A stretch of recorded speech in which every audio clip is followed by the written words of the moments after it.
Informational terrorism is a direct influence on the psyche and consciousness of people to shape desired opinions and judgments that guide people's behavior. It's a form of negative influence on individuals, society, and the state through various types of information, aiming to weaken and destabilize the constitutional order.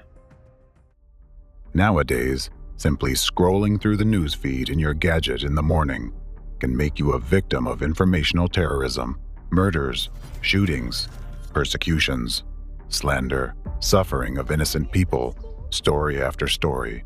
You listen, read, and watch as innocent people in various parts of the world, public figures, groups of people, international organizations, religious and political entities, and even government officials are subjected to hatred, groundless discreditation, brutal persecution, and public punishments. It's unfair, unjust, and inhumane. Yet, government institutions allow this to happen and often participate in those repressions themselves. Each of such stories is an act of terrorism aimed against you and your countries. It is crucial to understand that not every negative news story or unpleasant piece of information you encounter in the media is an act of informational terrorism. Informational terrorist acts are not just a chaotic spread of negative information. Unlike ordinary bad news, acts of informational terrorism carried out by the enemy of democracy are always meticulously planned and systematic. An informational terrorist attack is always a targeted and organized campaign aimed at achieving specific goals. The ultimate goal of an informational act of terrorism is to instill a sense of helplessness and fear in society, and most importantly, to create conditions where the population, meaning all of you, would begin to distrust your country's leadership. Later on, you will learn how the enemy uses informational terrorist attacks to destabilize the constitutional order in your countries. Informational terrorism purposely targets your subconsciousness, bypassing critical thinking. It's a whole scheme of influencing your mind and psyche, which the enemy itself developed. Through informational terrorist attacks, the enemy has been breaking your psyche and that of billions of other people for many years, causing division among you. Informational acts of terrorism conducted through the media have two types of consequences, internal and external. Let's start by examining the internal consequences: destruction of your mental and physical health.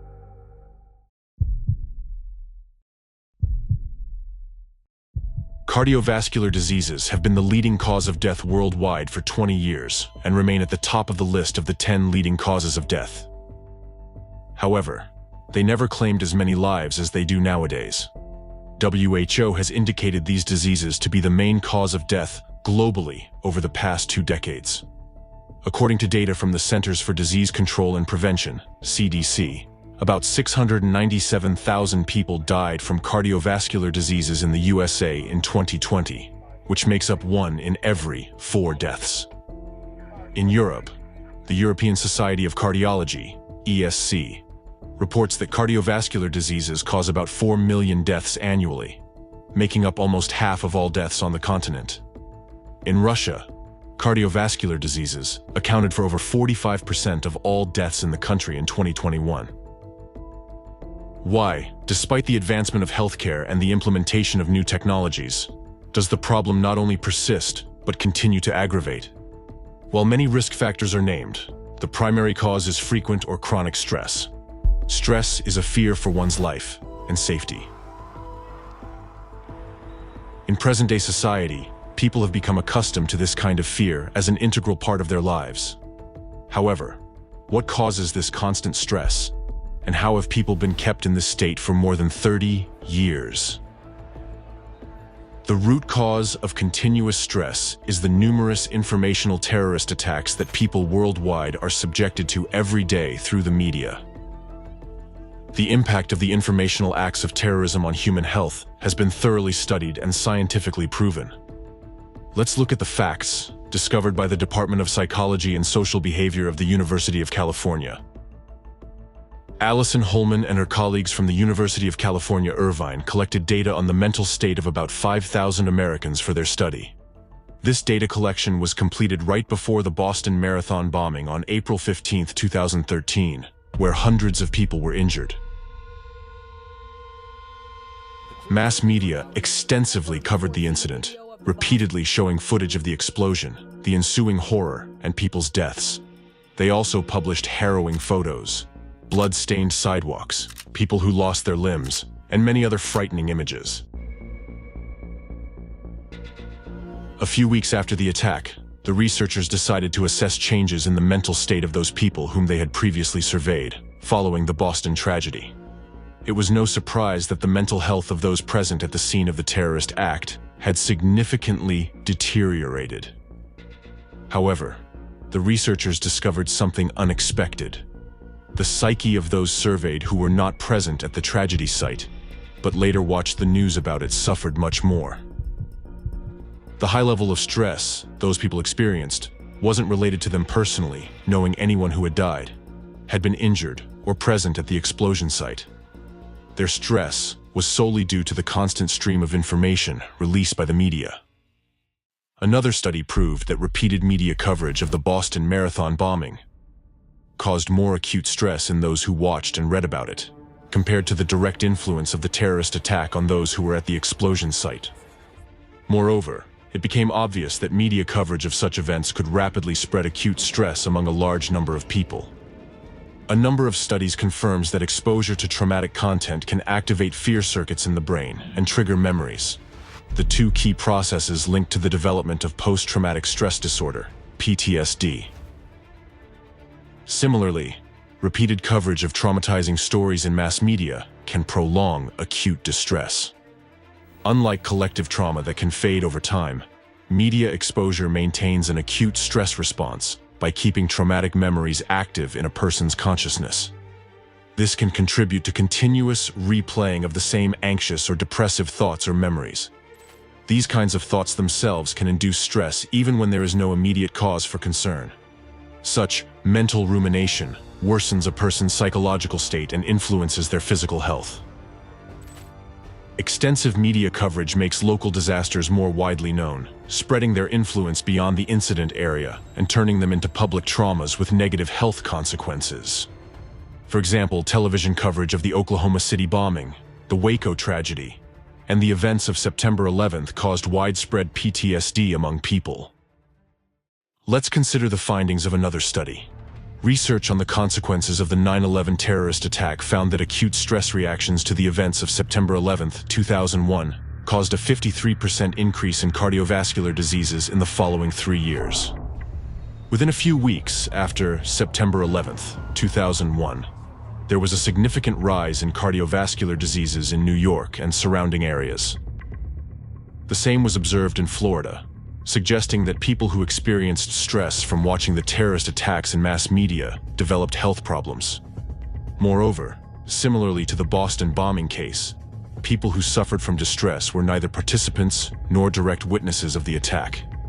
They simply received information about the events of September 11th through the media. We're just getting reports in now that a plane has crashed into the World Trade Center. 2 planes have crashed into the World Trade Center in New York. There have been a series of terrorist attacks in the United States.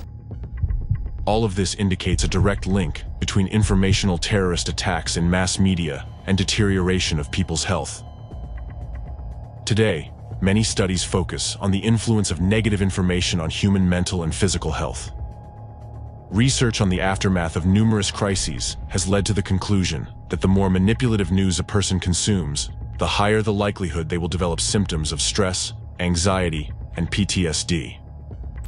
Prolonged deep stress weakens the immune system, leaving a person without internal protection, while the decline in immunity is a trigger for subsequent deterioration of physical health. Studies have shown that continuous mental processing of fear and anxiety-inducing information from informational terrorist acts significantly affects the cardiovascular, endocrine, and immune systems.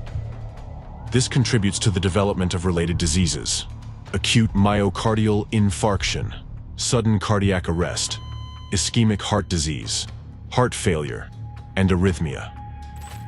Chronic stress increases the risk of stroke fourfold, contributes to the development of diabetes and cancer, and greatly increases the risk of depression and suicide.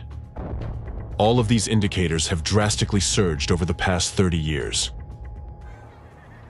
The purpose of any terrorist act is to destabilize society as a whole. This is achieved by inducing severe stress and fear. Constant stress leads to deterioration of the mental and physical health of a huge number of people. Through informational acts of terrorism, the stability of society's life is undermined. This undeclared informational and psychological war has been going on for years and has claimed more lives worldwide than the two previous world wars combined. Considering that cardiovascular diseases alone, which are the leading cause of death worldwide, kill 17.9 million people annually, and adding 10 million deaths a year from cancer with 20 million new cancer cases every year. The scale of this terrorist impact is tremendous. The most alarming fact is that the majority of people are unaware of the true cause of this massive genocide, of this crime against humanity. What you've just heard are well-known facts. Analysis of these facts indicates that it is the informational terrorist activities of the enemy of democracy that have caused such horrifying consequences. The only explanation for such a sharp rise in psychological and physical ailments is the actions of humanity's main enemy. As a matter of fact, America repeatedly faced political and economic stresses, even the Civil War, without seeing a similar rise in various diseases. And this trend is not confined to America, it is worldwide. Analyzing data from democratic countries, we can see a clear pattern. In regions where this enemy has been active in mass media, the health situation is just as alarming. Please note that the rise in diseases has been particularly notable in the last 30 years. That's no coincidence. It was 30 years ago that the enemy of the democratic world gained strength and began its activities. However, I'll go back to this and give you more detail later. As I mentioned earlier, the informational terrorist attacks carried out by the enemy through the media have two types of consequences, internal and external ones. Now you know that diseases are internal manifestations of informational acts of terrorism. So it is time to discuss the external consequences, civil unrest, strikes, and revolutions. I will now explain how the enemy of democracy destabilizes society and your countries through informational acts of terrorism.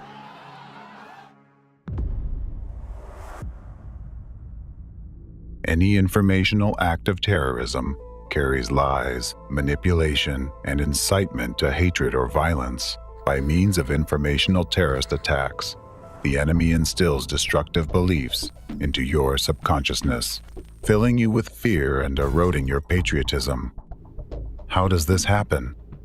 First, you witness an informational attack in mass media. It can be about anything.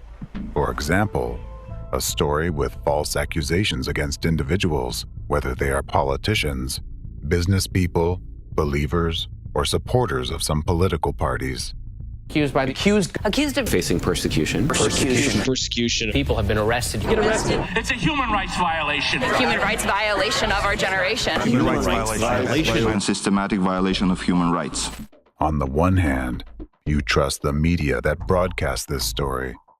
But on the other hand, you understand that the accusations are baseless and violate the presumption of innocence. This causes an inner conflict in you, robbing you of peace and a sense of security. You start fearing that you might be the next to have your rights violated. You subconsciously realize that if the laws fail to protect someone, they won't protect you next time either. The fact that authorities either break the law or fail to respond to its violation means only one thing to you: that authorities support those violations, which generates fear and distrust. An individual who observes it all goes through several stages of reaction. First stress and rejection, and then hatred towards the authorities.